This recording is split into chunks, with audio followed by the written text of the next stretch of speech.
देता है कि जनता का कांग्रेस के पक्ष में कि काम अगर कोई करके दिखाता है, मुश्किल समय में अगर कोई खड़ा होता है, संवेदनशीलता के साथ अगर हमारी आवाज को कोई सुनता है, तो वो कांग्रेस की सरकार है। बीजेपी की तो विपक्ष की भूमिका भी नगण्य सी नजर आती है।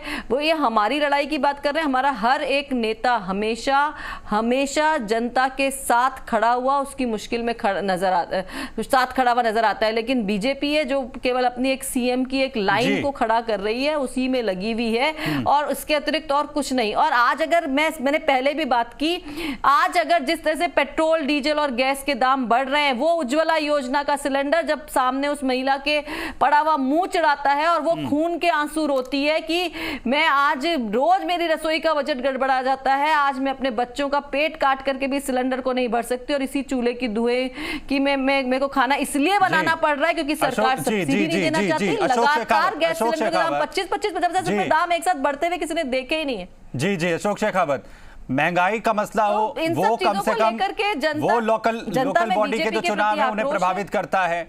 वैक्सीनेशन के मसले को भी कम से कम मैं मानता हूं, क्योंकि हर एक व्यक्ति को जो वैक्सीन की जरूरत है वहां पर किस तरीके का मैनेजमेंट जो है वह हुआ है। और अगर राज्य सरकार की इसमें जिम्मेदारी थी तो केंद्र पर लगातार सवाल जो है वो कांग्रेस उठाती रही कि आखिर कितनी संख्या में डोजेस जो है लगातार मिल रही हैं।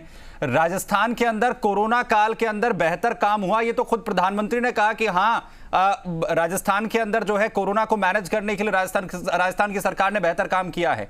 तो फिर अगर ये लोकल बॉडी के चुनाव हैं, आम व्यक्ति को ये मुद्दे लगातार छू रहे हैं, उज्ज्वला योजना का जिक्र बार बार जो है वो यहां पर ज्योति जी कर रही हैं।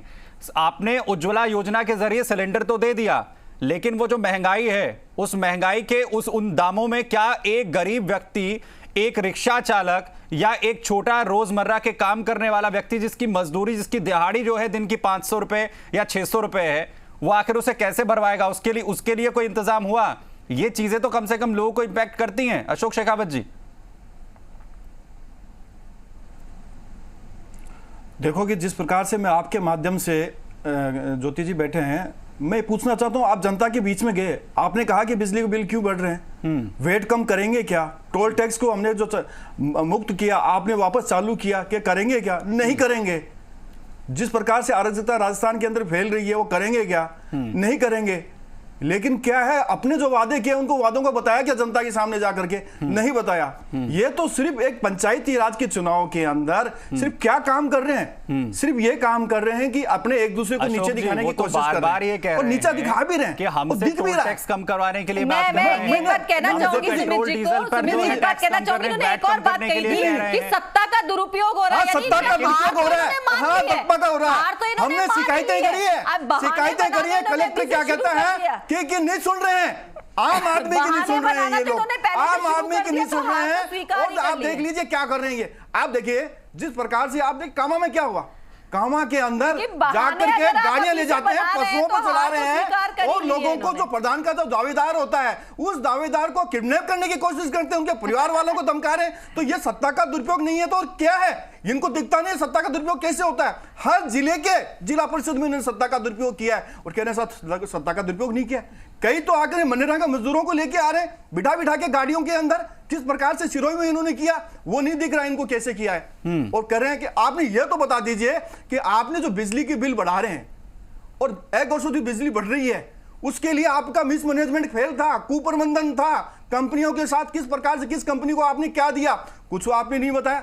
लेकिन आप क्या करेंगे कि किस आप कोरोना के नाम में, कोरोना में ये बता दीजिए आपकी सरकार ने, राज्य सरकार ने क्या सहूलियत दी है। मोदी जी ने 80 करोड़ लोगों को अनाज देने का काम किया, नगद पैसे देने का काम किया, उसके अलावा वैक्सीनेशन दे रहे हैं। आपके पास तो सैनिटाइज नहीं था, आपके पास की देखिए वो यही तो कह रही हैं। अशोक शेखावत जी वापस आपके पास आ रहा हूं, कितनी शिकायत हुई है ज्योति खंडेलवाल जी आपसे सत्ता के दुरुपयोग में चुनाव के दौरान चुनाव को प्रभावित करने की कितनी शिकायतें कांग्रेस पार्टी के खिलाफ हुई हैं? कि आपके गवर्नमेंट अस्पताल के अंदर क्या हालत हो रही थी उन मरीजों की उस समय। आप ये देखिए जैसे अस्पताल के अंदर आप कैसे ऑक्सीजन के लिए लोग किस प्रकार से लोग भग रहे थे वो नहीं देखेंगे। रेमडेसिविर जैसे इंजेक्शन को मिल गए, उनके कालाबाजारी इन लोगों ने करवाई, उस कालाबाजारी को रोकने के लिए उन्होंने कोई काम किया नहीं किया। सिर्फ ये कि मोटी मोटी बातें करते हैं, क्या आप बता दीजिए, यूपी के मुख्यमंत्री बाहर निकलते हैं, एमपी के मुख्यमंत्री बाहर निकलते हैं, पंजाब के इनके मुख्यमंत्री बाहर निकलते हैं, इनके मुख्यमंत्री क्यों नहीं बाहर निकलते हैं? क्योंकि पता है कि जनता के सामने जाएंगे तो जनता हमसे पूछेगी आपने झूठे वादे किए, उनका क्या हुआ? वो वादे तो बताइए कि आपने ये वादे किए, कहां किए? कुछ नहीं किया। आपने कहा कि बिजली में आत्मनिर्भर बनाएंगे, आत्मनिर्भर तो बनाना ही है। आपने उनको आपके करंट जरूरत दिए है, आप लोगों ने किसानों को दिया, किसानों के लिए कहा कि हम बिजली रात्रि को नहीं देंगे, दिन में देंगे। वो सर्दियों में आपने उससे मुकर गए। और देखिए जिस प्रकार से फसल बीमा का जो पैसा इनका हक का था, तो इनको देना था, वो पैसा देने में इन्होंने इनकार किया। 5-5, 6-6 महीने लगा दिए खरीफ रबी के फसल। ठीक है, जवाब ले लेते हैं किसानों की बात करते हैं। ज्योति जी जवाब दे दीजिए। ठीक है अशोक जी ठीक है, ज्योति जी जवाब दे दीजिए। आया उसमें इन्होंने भ्रष्टाचार, जवाब दीजिए। जल जीवन मिशन के अंदर 15,000 करोड़ रुपए आए, जिसमें से इन्होंने 1300 करोड़। ठीक है अशोक जी, तो ये क्या इन्होंने किया, ये चीज ठीक है। बिजली का मुद्दा हो और केंद्र सरकार से जो पैसा आया उसका, बिजली के बिलों का मुद्दा हो, बिजली देने की बात हो, किसानों को बिजली देने की बात हो, बेरोजगारी भत्ते की बात हो, ज्योति जी जवाब दे दीजिए। सबका जिक्र कर दिया अशोक जी ने। बिल्कुल। मैं यूं कहना चाहूंगी कि बीजेपी के जो कार्यकर्ता हैं या जो बीजेपी के जो प्रवक्ता हैं या बीजेपी के जो जनप्रतिनिधि हैं, उन्हें खुद का किया हुआ तो केंद्र सरकार से कोई राहत दिला सकते हो, राजस्थान को कोई फायदा पहुंचा सकते हो, राजस्थान की जनता के लिए सेंट्रल में जाकर के अपनी बात को उठा सकते हो कि महंगाई कम करो, हमको ये इंजेक्शन उपलब्ध करवाओ, हमको ये ऑक्सीजन उपलब्ध करवाओ, हमको वैक्सीन जब राजस्थान को नहीं मिल रही थी तो यहाँ के कोई जनप्रतिनिधि 25 सांसद कभी केंद्र के पास गए हो? कभी नहीं गए। एक मिनट सुन लीजिए, आपने दोहरा दी बातें, वही बातें वापस कर रहे हो। मुझे बता दीजिए, आपके विधायक कहाँ बैठे थे? मंत्री आपके मंत्री घर में थे, आपके मंत्री घर में थे, और आपके नहीं गए। आपका फेडरल सिस्टम के अंदर चिकित्सा विभाग का विभाग किसमें आता है?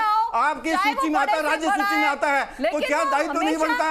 राज्य सरकार के अंदर चिकित्सा विभाग आता तो आपका दायित्व बनता था कि आपके मंत्री गांव में जाके आप देखते, हमारे विधायक जा रहे थे, अशोक जी नहीं जा रहे थे, हमारे सांसद जा रहे थे। ठीक है अशोक जी, सुन लेते हैं काल में क्या काम किया आपके विधायक। मैं आपको पूरा मौका दूंगा अशोक जी, आपको पूरा मौका दूंगा। ज्योति जी को भी सुन लीजिए, उसके बाद मैंने कहा ना, आपने तमाम चीजों को गिनवा दिया। आपने बेरोजगारी को गिनवा दिया, बिजली के बिलों को गिनवा दिया, आपने किसानों को बिजली देने की बात को गिनवा दिया, वैक्सीनेशन को आपने गिनवा दिया। इन तमाम चीजों का जवाब ले लेते हैं, क्योंकि ये चीजें सारी की सारी जो है आम आदमी से जुड़ी हुई हैं, और लोकल बॉडी का चुनाव है, वही सब जो है सारी चीजों को निर्धारित करने वाले हैं। ज्योति जी जवाब दे दीजिए फटाफट। जवाब लेने के, लेकिन इनको पता है कि हमारे पास जवाब है, हमारे पास काम करवाए हुए हैं जिन्हें हम बता सकते हैं, इसलिए इनकी सुनने की क्षमता नहीं है। और इसीलिए सुनिए तो सही आप।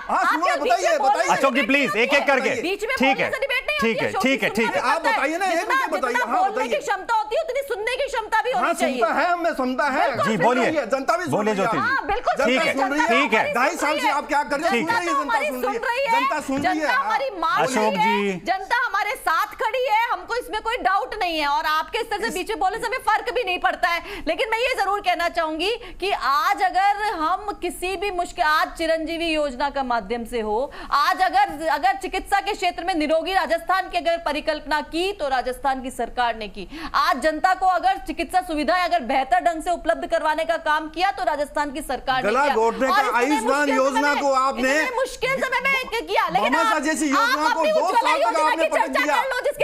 योजना को आपने पटक दिया और 2 साल तक मरीजों को भटकना पड़ा। उसके बारे में आप बता दीजिए। मैं कह रहा हूं एक चीज के लिए बता दीजिए, आप एक रोज का बता दीजिए, एक भर्ती बता दीजिए, आप कौन सी बड़ी भर्ती आपने निकाली बता दीजिए, कौन सी भर्ती निकाली बताइए, कौन सी बड़ी भर्ती निकाली है? नीट का जो एग्जाम होता था 6 बार आपने निरस्त किया, क्यों निरस्त किया बताइए, क्यों निरस्त किया? प्रशासनिक कारणों से निरस्त किया। आप चाहते तो रोजगार नहीं मिले, रोजगारों को रोजगार नहीं मिले। आपको लगता है कि ऐसे डिबेट हो सकती है तो आप ऐसे ही डिबेट करिए। नहीं, इस तरीके से नहीं, एक एक करके हम बात रखें अपनी। अशोक जी बेरोजगारी, एक मिनट, ठीक है ज्योति जी, आराम से पानी पी लीजिए। ठीक है, आराम से हम कम से कम एक एक करके अपनी बात जो है मैं यहाँ पर रखे। मैं वापस आऊंगा अशोक जी, इन्हीं बातों के साथ वापस आऊंगा। हमारे साथ भरत भी यहाँ पर बने हुए हैं। बिल्कुल, उसका कोई मतलब नहीं है, उस डिबेट का कोई अर्थ नहीं है अगर इस तरीके से हम जो है डिबेट करेंगे। अपनी बात को हम आराम से भी रख सकते हैं। मैं वापस आऊंगा आराम से मैं वापस आ रहा हूं आप दोनों के पास। मैं भरत के पास जा रहा हूं। यहाँ पर भरत हमारे सहयोगी जो लगातार बने हुए हैं। भरत, क्या आंकड़े अभी आ रहे हैं आपके पास? देखिए, काउंटिंग जारी है और कुछ जगहों के रुझान सामने आ गए हैं। देखिए, जोटवाड़ा पंचायत समिति के वार्ड 5 और 6 में कांग्रेस के प्रत्याशी हैं, उनकी जीत हो चुकी है। वहीं सांबर लेक जो पंचायत समिति है, उनकी वार्ड 13 से कांग्रेस के प्रत्याशी हैं कालूराम, उनकी जीत हुई है। ये जानकारी अभी तक सामने आ रही है। वही वार्ड 1 से कांग्रेस के प्रत्याशी सहदेव गुर्जर है सांबर लेक से, उनकी भी जीत की बात सामने आ रही है। तो रुझान अब आना शुरू हो गए हैं। इस बार पहली बार है कि काउंटिंग में अलग फॉर्मूला अपनाया गया है, इसलिए काउंटिंग में समय लग रहा है कि सारे वार्डों की एक बार गिनती हो रही है। लेकिन अब रुझान सामने आने शुरू हो गए हैं। सांबर लेक में 2 वार्ड हैं जिनमें कांग्रेस की जीत हुई है। वहीं जोटवाड़ा पंचायत समिति के भी 2 वार्ड है जहां पर कांग्रेस प्रत्याशियों ने जीत दर्ज कर ली है। तो अभी तक तो जो रुझान सामने आए हैं उनकी स्थिति इस प्रकार है।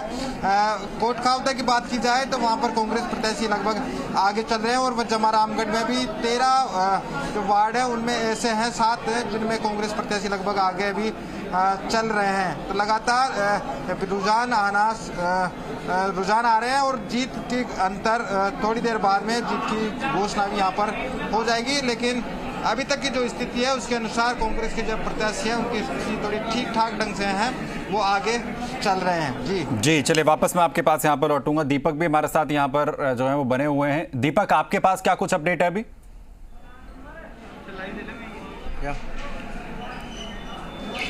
देखिए, मैं राजस्थान कॉलेज में हूं और अब परिणामों के जो रुझान है वो आना शुरू हो गए हैं। पावटा के अंदर बीजेपी, कांग्रेस सहित आरएलपी ने भी अपना खाता खोल लिया है। कोटपुतली में सबसे धीमी मतगणना हो रही है। यहाँ डाक मतपत्रों की भी अभी मतगणना शुरू हुई है। जालसू की यदि हम बात करें तो वहाँ पर काउंटिंग शुरू हो चुकी है। शाहपुरा में काउंटिंग शुरू हो चुकी है। विराटनगर में काउंटिंग शुरू हो चुकी है। और अब राउंड वाइज राउंड जिस तरीके से कह सकते हैं कि स्ट्रॉन्ग रूम से और मतगणना कक्ष तक, देखिए मेरे साथ ललित है। ललित, क्या अभी तक एक पंचायत समिति की अगर बात की जाए, वार्ड नंबर 1 से कांग्रेस की जीत हो गई है। कांग्रेस के सहदेव गुर्जर ने इसमें जीत हासिल कर ली है। तो वहीं सांबर लेक के पंचायत समिति वार्ड 13 से अगर बात की जाए तो इसमें भी कांग्रेस प्रत्याशी की जीत की बात सामने आ रही है। कालूराम जो सूत्रकार हैं उनकी जीत की बात सामने आ रही है कि यानी कि इन 2 वार्डों के परिणाम आ चुके हैं सांबर लेक से और इन दोनों में ही कांग्रेस की जीत हुई है। जी दीपक, देखिए, सत्ताधारी पार्टी है राजस्थान में कांग्रेस, और कांग्रेस लगातार इसमें बढ़त बनाए हुए हैं। भले ही कांग्रेस और बीजेपी लगातार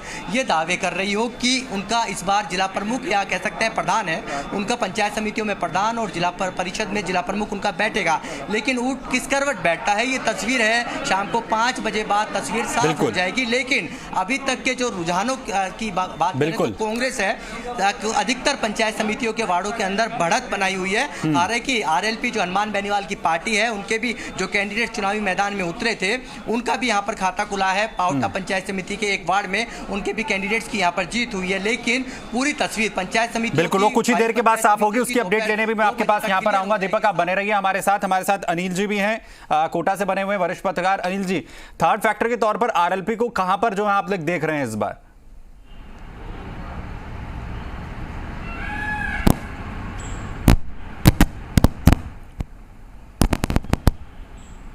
अनिल जी, आवाज आ रही है आपको?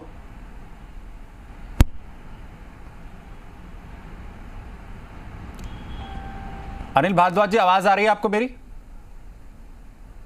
चलिए, हमारी आवाज नहीं पहुंच पा रही है, चलेंगे अनिल जी के पास भी। आरएलपी का फैक्टर कितना इंपॉर्टेंट यहां पर है, लगातार तमाम मेहमान भी हमारे साथ यहां पर बने हुए हैं, उन्हीं से समझने की तमाम कोशिश हम लगातार करेंगे। ग्राउंड जीरो जी मीडिया संवाददाता पल पल की अपडेट हम तक यहां पर लगातार पहुंचा रहे हैं। चुनाव के नतीजों का दिन, बड़ा दिन, बड़ी कवरेज लगातार जारी है। छोटा सा ब्रेक ले रहे हैं।